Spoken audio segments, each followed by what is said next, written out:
Welcome back to the next video, everybody. This will be the last video of chapter 4. And in this video, we'll discuss the local condition at P. We discussed all the local conditions away from P in the previous video, so make sure you watch that first. Choice 1 for L sub P, the local condition at P.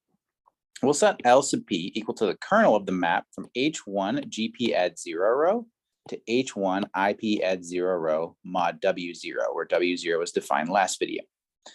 What does this mean deformation theoretically? Which deformations are we considering? Speaking in terms of infinitesimal deformations rho prime, what we're looking at is deformations such that rho prime, when restricted to inertia at P, is equivalent to the form epsilon 0, 0, 1, where epsilon is the cyclotomic character. In other words, we want ordinary infinitesimal deformations. If you go back to the beginning of my series of talks on Fermat's last theorem, we defined representations that satisfy this property to be ordinary at P. Okay. In Weyl's proof, this choice is essentially used when we're dealing with elliptic curves with good ordinary reduction at P. Recall that means that when we reduce the curve mod P, we get P torsion of size P. Okay.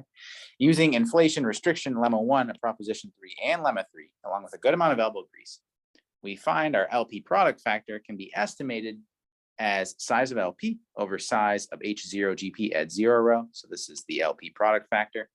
That's less than or equal to the size of R, the ring we're working over, times the size of R mod psi 1 over psi 2 frob P minus 1 times R, where psi 1 and psi 2 were also defined last video. They're the unramified characters that sit on the diagonal.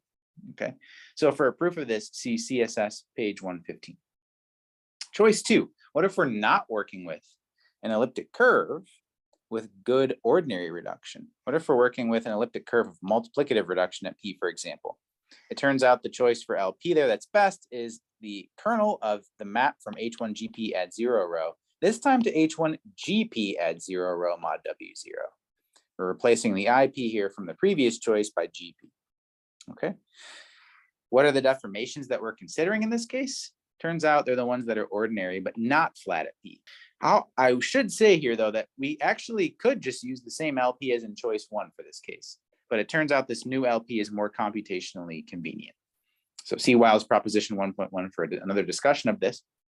And then using similar calculations as in the first choice, we find that the LP factor, this time we don't have to estimate it, we get an exact answer. Size of LP over the size of H0 GP add 0 row is the size of R times the size of H0 GP W0 star over the size of H0 GP add 0 row mod W0. Now we can simplify this though, because the situation that we're going to be using this in is the situation when psi 1 equals psi 2, our two unramified characters on the diagonal are equal.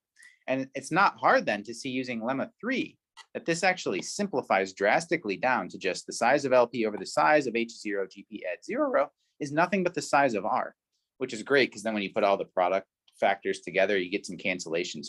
Remember, there is a 1 over size R factor at the infinite prime, so those cancel. Okay.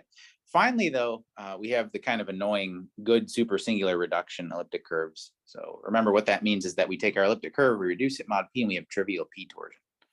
In this case, it turns out you want to set LP equal to H1 sub F of GP add 0 row, which is the set of the cohomology classes in the full H1 GP add 0 row, representing a la proposition 4, if you like, extensions 0 to M to E to M to 0 in the category of RGP modules that are attached to finite flat ZP group schemes. So F here means flat.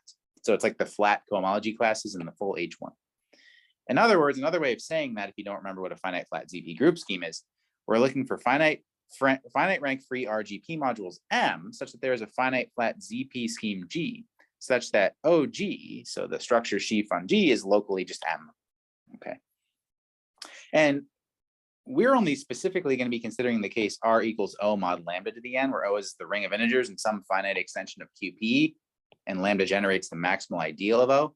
So because of that specificity, you can use the work of Fontaine to perform some pretty difficult calculations to be discussed later in chapter 13, much later. And you actually find, despite the difficulty of the calculations, that the LP product factor, which is just size of LP over size of H0 GP add 0 row, is nothing but the size of R. Okay, so all that will be discussed later. So that ends chapter 4 of my notes.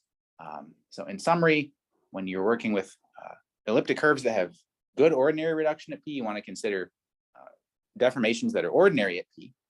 When you're working with elliptic curves that have multiplicative reduction at P, you want to consider deformations that are ordinary at P, but not flat at P. And when you are working with elliptic curves that have good supersingular reduction at P, you want to consider flat deformations at P. Okay.